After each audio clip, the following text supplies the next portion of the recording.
నిర్మాణం ఎలా జరిగింది, ఆలయ నిర్మాణంలో ఏ ప్రత్యేకతలున్నాయి, ఆలయంలో ఎటువంటి మహిమలు ఉన్నాయి, ఏ స్ఫూర్తితో ఆలయ నిర్మాణం ప్రారంభించారు అనే విషయాల గురించి తెలియజేయడానికి మనతో గురువు గారు ఉన్నారు. వారిని అడిగి మరిన్ని విశేషాలను తెలుసుకుందాం. నమస్కారం గురువు గారు. జై శ్రీరామ్.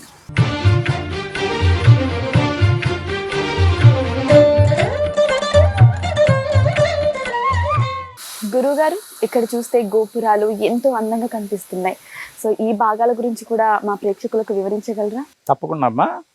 మనం ఇప్పుడు చూసింది ఏంటంటే ఫస్ట్ లేయర్ చూసాం. సో సెకండ్ మన పిల్లర్స్తో ఉండేటువంటిది ఆ లతాంగులు ఉండేటువంటి సెకండ్ లేయర్, అంటే దాని మీద పెట్టేటువంటి ఒక పార్ట్ అది. సో ఇప్పుడు ఇది ఏంటంటే ఆ 2 లేయర్స్తో మొత్తం బేస్ కంప్లీట్ అయిపోయింది ఆలయంకి. ఇప్పుడు గోపురం అది. సో విమాన గోపురం అంటాం, గర్భగుడి ఉండేటువంటి. సో దీన్ని ఇది విమాన గోపురం అమ్మ. అంటే ఇప్పుడు ఎంట్రెన్స్లో ఉంటాయి గోపురాలు, సో దాన్ని రాజగోపురం అంటారు. సో ఇది విమాన గోపురం, అంటే సాక్షాత్ సీతారాముల వారు గర్భాలయంలో సో పైకి వచ్చేటువంటి గోపురము ఇది. ఇది ఫస్ట్ పార్ట్ ఇది గోపురానికి. సో ఇవన్నీ పెట్టిన తర్వాత ఈ మధ్యలో మనకి సో ఇక స్పేసెస్ ఉన్నాయి చూడండి, ఎక్కువ ఉండే స్పేస్ కావచ్చు. ఇవన్నీ కూడా ఇక్కడ పరివార దేవతలు వస్తారు, విగ్రహాలు వస్తారు స్వామివారు. సో వరాహ స్వామి అనుకోండి, సో మనకి రాముల వారి పరివారం అనుకోండి, ఆంజనేయ స్వామి అనుకోండి, గరుకుమంతుడు అనుకోండి, వీళ్ళందరూ కూడా విమానంలో వచ్చేటువంటి 48 పరివార దేవతలు ఉన్నారు. గురువుగారు, ఆలయం మీద చెక్కినటువంటి ఈ విశేషాల గురించి మాకు తెలియజేస్తారా? భద్రాచలంలో ఎలా ఉందో అలా చెక్కుతూ అన్నీ నిలబెట్టారమ్మా. ఫస్ట్ లేరు చూడండి, దానికి చూసుకొని మనం వెళితే ఎందుకంటే డిఫరెంట్ స్టోన్స్ని అన్ని చెక్కి సో దాని మీద అసెంబుల్ చేసి పెట్టారు. ఇది సో మొత్తం టెంపుల్ అంతా కూడా అలాగే చేస్తారు. బేస్ని అంతా స్టెప్ బై స్టెప్ చేశారు గురువుగారు ఇది? అవునమ్మా. ఇవన్నీ కూడా ఏంటంటే ఒక సైజ్ ప్రకారంగా ఎంత కావాలో సైజ్ కట్ చేసుకుంటారు. సో అన్నీ ఎక్విప్డ్ శిల్పశాల. సో ఒక స్టోన్ కటింగ్ మిషన్ కావచ్చు, సో లిఫ్ట్ చేసే ఇదిక పోర్కులు లిఫ్ట్ కావచ్చు, సో మన శిల్పులు పనిచేసేటువంటి శిల్పులు కావచ్చు. ఎప్పుడునూ ఇక్కడ అవైలబుల్గా ఉండేటువంటి శిల్పులు ఫుల్ ఎక్విప్డ్, మన అన్నీ విత్ ఆల్ మెటీరియల్స్, టూల్స్ ఏమేమి కావాలో అన్నీ చెక్కేదానికి అన్నీ ఎప్పుడు ఉండేటువంటి ఒక శిల్పశాల, వాణి శిల్పశాల అనేది. అన్నీ కూడా ఇలా చెక్కుతూ వచ్చారు. అంటే ముందుగా స్టోన్ సైజ్ కట్ చేసుకుంటారు, తర్వాత డ్రాయింగ్స్ సో డ్రా చేసి దాన్ని అన్నీ ఇలా చెక్కాలని శిల్పులకి నిర్దేశిస్తారు. ఆ డ్రాయింగ్స్ చూసుకొని వాళ్ళ మొత్తం అంతా చెక్కుతూ వస్తారు. సో వన్స్ అన్నీ కంప్లీట్ అయిన తర్వాత సో దాన్ని జోడిస్తూ అసెంబ్లీ చేస్తారు. ఎప్పుడు ప్రారంభించారు గురువుగారు చెక్కరు? అమ్మ ఇది మనకి May 19th, 2022 అట్లాంటాలో కన్స్ట్రక్షన్స్ కౌంటీ పర్మిషన్స్ ఇచ్చారు. సో అదైన తర్వాత ఇమీడియట్గా మన బాలసుబ్రహ్మణ్యం గారిని ఒక వన్ ఆఫ్ ది డివోటీ మనకు పరిచయం చేసి ఇచ్చారు. పరిచయం చేసిన తర్వాత నేను ఇక్కడికి రావడం, తర్వాత ఆయన చేసిన పని యాదగిరిగుట్టలో అన్నీ చూపించి, తర్వాత భద్రాచలంకి వెళ్ళి ఈ ఆలయాన్ని ఆయనకి చూపించి ఇలా నేను దీన్ని చెక్కాలి అని చెప్పి అన్నీ మనము చేసుకుని సో అరౌండ్ జూలై ఆగస్ట్లో వీళ్ళు ప్రారంభించారు 2022 అమ్మ. So we are close 2 years. ఇప్పుడు దగ్గర 2 సంవత్సరాల నుంచి 200 మంది శిల్పులు చెక్కిండేటువంటి ఆలయం. ఇది మనకి నార్త్ ఎలివేషన్ ఇది. సో మన ఫ్రంట్లో చూస్తే సో ఈస్ట్ టువర్డ్స్ ఈస్ట్ అది. ఇది నార్త్ ఎలివేషను. మనం అక్కడి నుంచి వచ్చాం కదా, అది సౌత్కి వస్తుంది. కంప్లీట్లీ బ్యాక్ వచ్చిందే వెస్ట్ అది. సో అలా మనకి పూర్తిగా అక్కడ కంప్లీట్ అసెంబ్లీ చేస్తారు. గురుగారు, ఈ అట్లాంటి దేవాలయం ఎక్కడ తయారవుతుంది అంటే ఈ ప్రదేశం గురించి చెప్పగలరా? తప్పకుండా అమ్మా. ఇది వాణి బాలసుబ్రహ్మణ్యం శిల్పకళాశాల దీని పేరమ్మా. ఇది ఎక్కడుంటుంది అంటే ఆళ్ళగడ్డ అనేటువంటి ఊరిది, నంద్యాల జిల్లా. మనకి అహోబిలం ఒక దివ్యదేశం, నవనరసింహ స్వామి అంటే దివ్యదేశానికి 24 కిలోమీటర్ల దూరంలో ఉండేటువంటి ఒక అద్భుతమైన స్థలం అమ్మా. ఇక్కడ మొత్తం ఊరంతా కూడా శిల్పులే. కాకపోతే ఇది వెల్ ఎక్విప్డ్ అన్నాను కదా, బాలసుబ్రహ్మణ్యం గారి శిల్పశాల పూర్తిగా మనం ఇక్కడే ఆలయం అంతా 100% ఆలయం చెక్కిండేది ఇక్కడే. ఎందుకంటే 200 మంది శిల్పుల్ని మనం అమెరికాకి తీసుకుపోయి చెక్కడం కాదు. ఇవన్నీ స్టోన్స్ మనం సాగించి అక్కడ చెక్కి 30-40% మనకి వేస్ట్ వస్తుంది. ఇవన్నీ మీ ట్రాన్స్పోర్టేషన్ కావచ్చు, షిప్మెంట్ కావచ్చు, ఏమన్నా చాలా ఎక్స్పెన్సివ్. అందుకోసం ఈజియెస్ట్ వే ఏంటంటే మనం ఆలయం ఇక్కడ చెక్కిద్దాం, చెక్కిన తర్వాత దాన్ని షిఫ్ట్ చేసి అక్కడ నిర్మాణం చేద్దామనేటువంటి ఒక అందరూ మనం మాట్లాడుకొని ఒక కన్క్లూజన్కి వచ్చి ఇక్కడ చెక్కడానికి ప్రారంభించారు. ఈరోజు పూర్తి చేశారు. గురుగారు ఇక్కడ కూడా ఆలయానికి ద్వారం ఉన్నట్టుంది. సో ఈ ద్వారం గురించి కూడా వివరిస్తారా? తప్పకుండా అమ్మా. మనకి భద్రాచలంలో 5 ద్వారాలు ఉంటాయమ్మా. ఇది మనకి ఉత్తర ద్వారం, టువర్డ్స్ నార్త్ ఉంటుంది కాబట్టి ఇది మనకి 5 మస్తు ద్వారాల్లో దిస్ ఈజ్ నార్త్ ఎంట్రన్స్ అమ్మా. సో ఇక మనం ముందుకెళ్తే చూడండి, ఇక్కడ భద్రాచలంలో ఆలయం ఎలా కనిపిస్తుందో అంటే మనం డీప్గా చూస్తే ఒక రథంలో రాములవారి పరివారాన్ని లాగుతూ తీసుకుని వెళ్ళేట్టు కనిపిస్తుంది. సో రథ చక్రాలు ఇక్కడ ఉన్నాయి చూడండి. ఇలాంటి చక్రాలు 4 చక్రాలు, ఈ ఆలయం అంతా రథం మీద ఉన్నట్టు కనిపిస్తుంది మనకి. అశ్వవాహనాలు, దాని మీద ఉండేటువంటి రథసారథి. సో ఆయన అశ్వ మీద కూర్చుంటూ ఆలయాన్ని ఇలా వెళుతూ సంచారం చేసినట్టు కనిపిస్తుంది మనకి. గురువుగారు, స్వామివారి మూలమూర్తిని దర్శించడం అనేది మహాభాగ్యం. గురువుగారు, స్వామివారి మూలమూర్తి గురించి కూడా తెలియజేస్తారా? తప్పకుండా అమ్మా. భద్రాద్రి సీతారాముల వారి పరివారం అమ్మ. రామాయ రామభద్రాయ రామచంద్రాయ వేదతే రఘునాథాయ నాథాయ సీతాయ పతగే నమః. మనకి అమెరికాలో ఆలయంలో, గర్భాలయంలో ప్రతిష్ట అవ్వబోయేటువంటి ఒక మూలస్వాములు ఇవి. సో భద్రాచలంలో అమ్మవారు రాముల వారి తొడ మీద కూర్చోంది. సాక్షాత్ మహాలక్ష్మి స్వరూపంతో సీతామహాలక్ష్మి. 2 చేతుల్లో ధనుర్బాణాలు, 2 చేతుల్లో శంఖచక్రాలు ఉన్నాయి. పక్కన లక్ష్మణస్వామి నించుకో ఉన్నారు. అంటే ఈ 3 మూర్తులు, అంటే అమ్మవారితో ఉండేటువంటి రామచంద్రస్వామి మూర్తి, పక్కన లక్ష్మణస్వామి గర్భాలయంలో ప్రతిష్ఠ అయ్యేటువంటి మూర్తులు. ఈ ఆంజనేయ స్వామి గరుకమంతుడు ధ్వజస్తంభం దగ్గర వాళ్ళు ప్రతిష్ఠ అవుతారన్నమాట. సో నేను ముందుగా చెప్పినట్టు పూర్తిగా కృష్ణశిల. సో ఇది మన శాస్త్రంలో చెప్పినటువంటి శిల. మన వాణి బాలసుబ్రహ్మణ్యం శిల్పశాల, ఆళ్ళగడ్డ, నంద్యాల జిల్లా అహోబిలం పక్కనుండేటువంటి ఒక క్షేత్రం ఇది. ఈ శిల్పశాలలో చెక్కిండేటువంటి పూర్తిగా విగ్రహాలు. అంటే ఇవి మన పూర్తిగా ఈ 3 మూర్తులే కాకుండా మొత్తం 100% టెంపుల్ అంతా ఇక్కడే నిర్మాణం చేశారు, ఇక్కడే చెక్కారు. అంటే బాలసుబ్రహ్మణ్యం గారు ఆర్ట్ చేయడం, మన తర్వాత అందరూ ఈ శిల్పులన్నీ దాన్ని చెక్కడం. మన రాజేశ్వరాచారి గారు ఆయన కూడా సో దీంట్లో స్థపతి భాగస్వాములు అయ్యారు. ఆయన కూడా పూర్తిగా ఆయన సహకారం. వీళ్ళందరూ కలిసి రామకృష్ణమాచారి, సో వీళ్ళందరూ కలిసి చేసేటటువంటి చెక్కిండేటువంటి శిల్పాలమ్మా. సో ఇది మనకి ఒక్కసారి మనం దర్శనం చేసుకుంటే మనకు పూర్తిగా కృష్ణశిల ఇలా కనిపిస్తుంది. మనకి శాస్త్రంలో చెప్పిండేటువంటి శిల.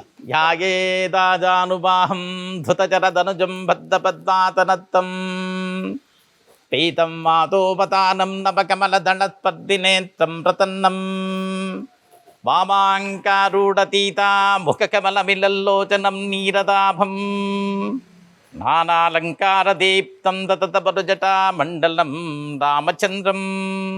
అద్భుతమైనటువంటి ఈ ధ్యాన శ్లోకం, రామరక్షా స్తోత్రం మొదటి ధ్యాన శ్లోకం ఇది. పూర్తిగా భద్రాద్రి రామచంద్ర స్వామి కోసంగా వచ్చిండేటువంటి ఈ శ్లోకం అనిపిస్తుంది. అంటే ఆజానుబాహుడు ఉండేటువంటి రామచంద్ర స్వామి, పొడవుగా ఉండేటువంటి చేతులతో కూడేటువంటి మహాస్వామి శంఖాన్ని, చక్రాన్ని, ధనుర్బాణాన్ని ఆయన పట్టుకొని పీత వస్త్రం అంటే ఒక పట్టు వస్త్రాలు, పసుపు రంగుతో కూడిన పట్టు వస్త్రాలని ధరించి సాక్షాత్ మహాలక్ష్మీ స్వరూపం ఆ తల్లిని ఎడం తొడ మీద కూర్చుండేటువంటి ఆ స్వామి స్వరూపం ఇది. అంటే ఎలా ఉన్నారు అంటే ఆయన చాలా సౌందర్యంతో ఒక పద్మపుష్పం ప్రాతకాలంలో బ్రాహ్మీ ముహూర్తంలో ఆ పుష్పము వికసిస్తే ఆ సౌందర్యానికి ఈ సృష్టిలో కాంపిటీషన్ ఉండదు, స్పర్ధ చేసేవాళ్ళే లేదు. అలాంటి ఆ పుష్పానికి స్పర్ధి చేస్తూ ఉండేటువంటి స్వరూపం రామచంద్ర స్వామి స్వరూపం. అంతేకాకుండా ఇంకా ఆ పద్మపుష్పంలో ఇంకొక పద్మపుష్పం ఉండేటువంటి సౌందర్యం కలిగేటువంటి సాక్షాత్ ఆ తల్లి సీతామహాలక్ష్మి. అంటే ఆ స్వామి ఎడం తొడ మీదకి వచ్చే సీతామహాలక్ష్మిని ఇలా చూస్తూ ఉన్నారంట. ఆ తల్లి ఏమో స్వామిని ఇలా చూస్తూ ఇద్దరు ఒక దృష్టి కలిసిందంట. మిలల్లోచనం నీరదాపం అంటే ఆ దృష్టి ఎలా ఉందంటే నీటితో కూడినటువంటి మేఘం ఎలా ఉంటుందో అలాంటి ఒక సౌందర్యంతో కనిపిస్తూ ఉన్నారు.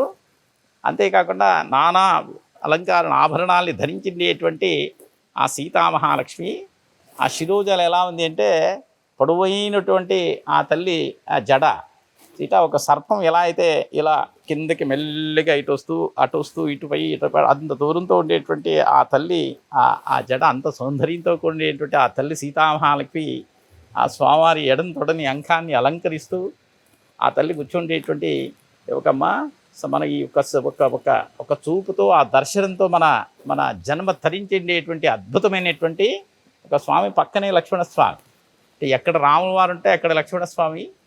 అలాంటి ఒక దర్శనాన్ని ఇచ్చేటువంటి ఒక అద్భుతమైనటువంటి సీతారాముల వారి పరివారం అండి. జై బోలో సీతారామచంద్ర భగవానికి. గోదావరి తీర నివాత సీతా లక్ష్మణ సమేత రామనారాయణ గోవింద గోవింద. ఇంకొకటి ఏంటి అంటే రామనారాయణ స్వామి అనేటువంటిది చాలా విమర్శలు అవి ఇవి కనిపిస్తున్నాయి మనకి. చాలా తప్పది. ఒక భగవంతుడిని మనం విమర్శన చేయకూడదు ఎప్పుడు కూడా. ఆయన స్వరూపం ఎలా ఉంది ఇక్కడ? 2 చేతుల్లో శంఖ చక్రాలు ఉన్నాయి, నారాయణ స్వరూపం ఉంది. ఇంకా 2 చేతుల్లో ధనుర్బాణాలు ఉంది, రామస్వరూపం ఉంది. అంటే రామస్వరూపం నారాయణ స్వరూపం 2 ఉన్నాయి కాబట్టి ఆయన రామనారాయణ స్వామి అంటున్నామమ్మా. ఆ పేరుతో ఉండేటువంటి స్వామి ఆ వైకుంఠరాముడు, భద్రాద్రి రాముడు, రామనారాయణుడు అనేటువంటి సాక్షాత్ భద్రాద్రి పుణ్యక్షేత్రంలో ఉండేటువంటి ఆ మూలస్వాములమ్మ. జై శ్రీరామ్. జై శ్రీరామ్. గురువుగారు, ఇక్కడ ఉన్న దేవతామూర్తులను చూస్తుంటే 2 కళ్ళు చాలడం లేదు. అయితే ఈ దేవతామూర్తులు ఎక్కడెక్కడ కొలువు ఉంటారో వివరిస్తారా? తప్పకుండా అమ్మా. ఇప్పుడు చూడండి, ఇక్కడ సింహాలు ఉన్నాయి. ఇక్కడ చూస్తే ఏనుగులు ఉన్నాయి. ఇంకా అక్కడ చూస్తే అక్కడ కొన్ని సింహాలు, ఇంకా పూర్తిగా దేవతలు స్వాములు అన్నీ కూడా చెక్కి ఇక్కడ పెట్టారు. ఇక్కడ మనకి మహామండపం మీద 4 దిక్కుల్లో 4 గరుకుమంతులు వస్తారు. ఆ గరుకుమంతునికి అటు ఇటు సింహ వాహనాలు ఉంటాయి. అంతేకాకుండా గోపురంలో కూడా కొన్ని సింహాలు వస్తాయి కాబట్టి అవన్నీ ఇక్కడ పెట్టారమ్మా. సో ఈ గజవాహనాలు అంటారు ఏనుగులు. వీళ్ళు ఎక్కడొస్తారంటే ప్రతి ద్వారం దగ్గర అటు ఇటు వస్తారు. సో మనకి ప్రధానంగా 2 ద్వారాలు లోపల ఉంటే 3 ద్వారాలు మహామంటపంలో బయట ఉంటాయి. ఉత్తరానికి దక్షిణానికి ఒక తూర్పు ఉండేటువంటిది. ఆ ద్వారానికి అటు ఇటువంటిది ఒక ఈ వాహనాలు ఏనుగులమ్మ. సో గజవాహనాలు ఉంటారు. సో వాళ్ళైతే సింహ వాహనాలు అంటారు. ఇక మనం ముందుకు వచ్చామనుకోండి, ఇక్కడ చూడండి మనకి పైన కనిపిస్తున్నారు మన విమాన గోపురంలో పైనుండేటువంటిది యోగా నరసింహస్వామి. సో యోగ ముద్రలో ఉన్నారు కాబట్టి యోగ నరసింహస్వామి ఒకవైపు ఉంటారు, భూవరాహస్వామి ఉన్నారు, సో తర్వాత లక్ష్మీ నరసింహస్వామి ఉన్నారు, విశ్వక్సేనుడు. మన వైష్ణవ సంప్రదాయంలో మన గణపతి అనే ఒక పేరుని మనం విశ్వక్సేన అనే పేరుతో పిలుస్తాం. అంటే గణపతి విశ్వక్సేన వేరు కాదు, వేరు పేర్లతో ఉండేటువంటి స్వామి. వైష్ణవులందరూ కూడా విశ్వక్సేన అని పిలుస్తారు. ఎప్పుడైతే విశ్వక్సేన అని పిలుస్తామో ఆయన స్వరూపం మారుతుంది.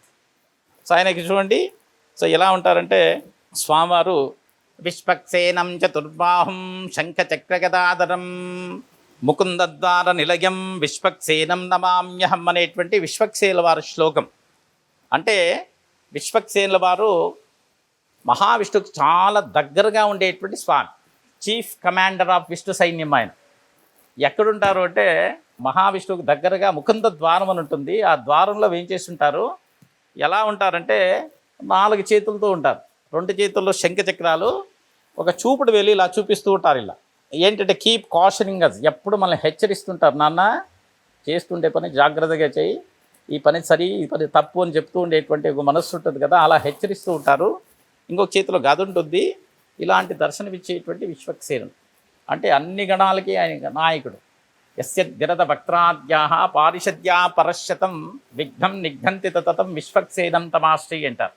అంటే ఆయన ఒక సభ, చాలా పెద్ద సభ, చాలా గణాలతో కూడిండేటువంటి ఒక పెద్ద సభ ఆయన. ఆ సభలో ఎంతోమంది స్వాములు దేవుడు ఉన్నారు అక్కడ ఆ సభలో. దాంట్లో ప్రధానంగా యస్య ద్విరద భక్త్ర అంటే ఏనుగు ముఖంతో ఉండేటువంటి స్వాములు ఎంతోమంది ఆ సభలో ఉన్నారంట. అలాంటి సభకి నాయకత్వాన్ని వహిస్తూ విష్ణువుకి చాలా దగ్గరగా ఉంటూ అందరిని హెచ్చరిస్తూ అన్ని విఘ్నాల్ని నిర్మూలన చేస్తూ ఉండేటువంటి స్వామి ఆ సాక్షాత్ విశ్వక్సేనుల వారమ్మ ముకుంద ద్వారంలో వైకుంఠంలో స్వామికి దగ్గరగా ఉండేటువంటి స్వామి ఇదిగోమ్మ ఇక్కడ ఉన్నారు. సో వీళ్ళొక స్వామి ప్రద్యుమ్న స్వామి అంటాము. ఇంకా అక్కడ కొంతమంది స్వాములు ఉన్నారు. ఇక్కడ చూడండి కాళీమర్దనం శ్రీకృష్ణుడు ఆ సర్పాన్ని మర్దించి ఏమిటి ఒక స్వామి లక్ష్మీనారాయణ స్వామి ఆ లక్ష్మీ సమేతుడుగా ఉన్నాడు కాబట్టి ఇవన్నీ కూడా శ్రీధరమూర్తి ఉన్నారు. సో ఇవన్నీ చాలా ఉన్నాయి. మా దక్షిణామూర్తి అనుకోండి, మాధవమూర్తి అనుకోండి, ఇవన్నీ కూడా ఉండేటువంటి శివపార్వతులు అనుకోండి, అర్ధనారీశ్వరుడు అనుకోండి, వరాహమూర్తి అనుకోండి. సో ఇవన్నీ కూడా ఉండేటువంటి పరివారమూర్తులు. కొంతమంది ఋషులు ఉన్నారు. తర్వాత మన గోపురంలో గరుకుమంతులు 4 దిక్కుల్లో 4 గరుకుమంతులు వస్తారు. తర్వాత 4 దిక్కుల్లో 4 ఆంజనేయ స్వాములు వస్తారు. ఇవన్నీ మనం కలిపితే 48 పరివార దేవతలమ్మ గోపురంలో పెట్టేటువంటి స్థాపన చేసేటువంటి అద్భుతమైనటువంటి మూర్తులమ్మ. గురుగారు, ఇక్కడ ద్వారాల మీద కూడా ఎంతో అందమైన శిల్పం అనేది చెక్కబడి ఉన్నాయి అండ్ డిజైన్స్ కూడా ఉన్నాయి. వీటి గురించి కూడా చెప్పగలరా? తప్పకుండా అమ్మా. మనకి ఆలయంకి మొత్తం 5 ద్వారాలు వస్తాయి. సో ఆ ద్వారాలకి మొత్తం ఇవి ఆ ఫ్రేమ్స్ అంటాం కదా. సో కింద అయితే గడప అంటాం, పక్కన 2 స్టోన్స్, దానిపైన ఒక స్టోన్, 4 స్టోన్స్ అమ్మ, 4 ఫ్రేమ్స్ ఇది. అలా ఈ సైడ్ స్టోన్స్ ఇవి పక్కన. ఆ పైన ఉండేటువంటి ఆ గజలక్ష్మి ఉన్నారు కదా, గజము అంటే ఏనుగులతో ఉండేటువంటి మహాలక్ష్మి. ఆ స్టోన్ ఏమో పై భాగంలో వస్తుంది ద్వారానికి. ఇవి సైడ్ పక్కన వస్తారు. సో కింద దీనికి కూడా మనం చూసినట్టయితే చతుర్పద్మాలతో ఉండేటువంటి ఈ ఒక ఫ్రేమ్స్ ఇవి. తర్వాత ఈ గడప ఉంది కదా, ఆ గడప మీద కూడా మనకి ఆ పద్మంతో కూడినటువంటి అష్టపద్మాలతో ఉండేటువంటి ఒక చిత్రాలతో ఉండేటువంటి స్టోన్స్ మనకు కనిపిస్తాయి. ఇవన్నీ కూడా ఆ స్టోన్స్ ఇమ్మ. ఇవన్నీ కూడా ఈ స్టోన్స్ అన్నీ కూడా ద్వారాలకు సంబంధించేటువంటిది. తర్వాత ఇక్కడ మనం చూస్తే సో మనకి ఆ 4 స్తంభాలు అన్నాం మహామంటపంలో. 4 స్తంభాలు మనం అక్కడ చూసాం. అక్కడ ఆ స్తంభం పైన వచ్చేటువంటి ఈ పోదుగులు అంటారు వీళ్ళు. సో మనం ఏంటంటే ఊర్ధ్వపీఠం, అధోపీఠం, పైన ఒక పీఠం, కింద ఒక పీఠం అంటాము సింపుల్గా. సో మనకి శిల్ప భాషలో పోదుగులు అంటారు. సో దాన్ని ఆ స్తంభం మీద పెట్టి సో పెట్టేటువంటి ఒక స్టోన్స్ ఇవన్నీ కూడా. సో 4 ఉన్నాయి. సో 4 అంటే 4 ఆ ఒక పిల్లర్స్కి, ఆ స్తంభాలకి 4 స్తంభాలకి ఈ 4 స్టోన్స్ కంప్లీట్ చేశారు అంతా. ఇది మనము మహాపద్మం అంటున్నాం. మనకి ఆలయంలో గర్భాలయం, అంతరాలయం, మహామంటపం. సో 3 చోట్ల ఏంటంటే ఆ సీలింగ్లో పైన అంటే గర్భాలయంలో వచ్చేటువంటి మహాపద్మం అనుకోండి, అష్టోత్తర దళ మహాపద్మం, 108 దళాలతో ఉండేటువంటి మహాపద్మం. సీతమ్మ, రాముల వారు, లక్ష్మణస్వామి గర్భాలయంలో పైన అష్టపటం వస్తుంది. సో అష్టపటంలో సో ఈ ఒక పద్మాన్ని మధ్యలో దాన్ని ఫిక్స్ చేస్తారు. ఈ పద్మంలో 108 దళాలు ఉన్నాయి కదా, ఒక్కొక్క దళంలో కూడా రామనామాలు రాస్తారు. అంటే మన భక్తులకి ఈ ఆలయంలో మనం ఎలా సపోర్ట్ చేయొచ్చు, how we can be the part of this temple, మనం ఎలా అంటే ఇవన్నీ కూడా ఒక అద్భుతమైనటువంటి సేవ. రామార్పణం, రామాలయం కోసంగా, ఆలయ నిర్మాణం కోసంగా మనం ఏమేమి స్వామివారికి అర్పణ చేసుకోవచ్చు అనే దాంట్లో this is one of the very best. ఒక పెట్టెలు అనుకోండి, తర్వాత దాంట్లో రామనామం అనుకోండి. సో మరి ఒక రామనామాన్ని ఆలయానికి చెక్కిద్దాం, లేదా ఒక పెట్టెలు రామార్పణ చేసుకుందాం అనే వాళ్ళకి ఒక అద్భుతమైన అవకాశం. ఎందుకంటే ఈరోజు మనం చేసేటువంటి సేవ కొన్ని వేల సంవత్సరాలు ఉండేటువంటి సేవ కాబట్టి if you miss this opportunity we may not get in our life again. So అలాంటి అద్భుతమైన అవకాశం అమ్మా. ఇలాంటివి మూడు పద్మాలు. సో 3 చోట్ల వచ్చేటువంటి మిగతావన్నీ కూడా ఇక్కడ ఉండే స్టోన్స్ వర్గాలు అంటారు. పైన మనకి రూఫ్లు అన్నీ కూడా సెట్ చేసేటువంటి ఈ అన్ని పాట్స్ అండి, ఇక్కడి నుంచి అక్కడ వరకు ఉన్నాయి. ఇవన్నీ దానికి సంబంధించి. గురువుగారు, ఇక్కడ కూడా ఒక ఆలయ నిర్మాణం ఉన్నట్టుంది. సో దీని గురించి కూడా వివరిస్తారా? తప్పకుండా అమ్మా. ఇది మన భద్రాచలంలో రామాలయం ఎదురుగా ఆంజనేయ స్వామి, భక్తాంజనేయ స్వామి, దాసాంజనేయ స్వామి అంటారు. సో ఇలా దండం పెట్టుకుంటూ రామచంద్ర స్వామి నిలుచుకునేటువంటి ఒక ఆలయం ఉంటుంది. సో ఆలయమే ఈ ఆలయం. రామాలయం ఎదురుగా ఉండేటువంటి మొత్తం ఈ స్ట్రక్చర్ అంతా కూడా ఆంజనేయ స్వామిది. సో మనకి 4 పిల్లర్స్తో మనకి నిలబెట్టారు అక్కడ. ఇంకా చుట్టూ స్టోన్స్తో కవర్ అవుతుంది ఇది. సో అక్కడ అన్ని పీసెస్ అన్ని కూడా అక్కడక్కడ ఉన్నాయి. ఇవి దాన్ని మనం ఒక ప్రదక్షిణ చేస్తున్నాము. ఇవన్నీ కూడా ఆలయానికి సంబంధించి.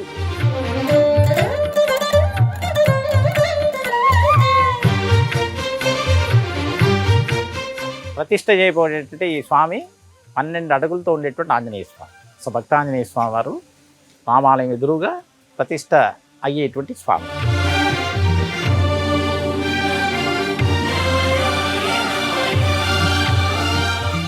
సో రాముల వారికి ఎదురుగా ఎప్పుడూ భక్తితో ఇలా దండం పెట్టుకుంటూ ఉండేటువంటి ఒక పోస్చర్ స్వామిది. సో భక్తాంజనేయ స్వామి, రామదాసుడు కాబట్టి దాసాంజనేయ స్వామి అనే పేరుతో కూడా పిలుస్తారు. మనం చూస్తే 12 అడుగులతో ఉండేటువంటి స్వామి. సో దండం పెట్టుకుంటేమన్నారు. అంతేకాకుండా తులసిమాల, శాలిగ్రామాల ఒక తులసిమాలను కూడా ఆయన పట్టుకుండేటువంటి స్వామమ్మ. భద్రాచలంలో నిర్మించిన విధంగా ఇక్కడ కూడా ఆలయం చుట్టూ ఎంతో చక్కటి శిల్ప సంపద ఉంది కదా గురువు గారు. వాటన్నిటి గురించి, ఏ శిల్పం ఎటువంటి సందేశాలు ఇస్తుంది అనే విషయాల గురించి చాలా చక్కగా తెలియజేశారు గురువు గారు. ధన్యవాదాలు. జై శ్రీరామమ్మ.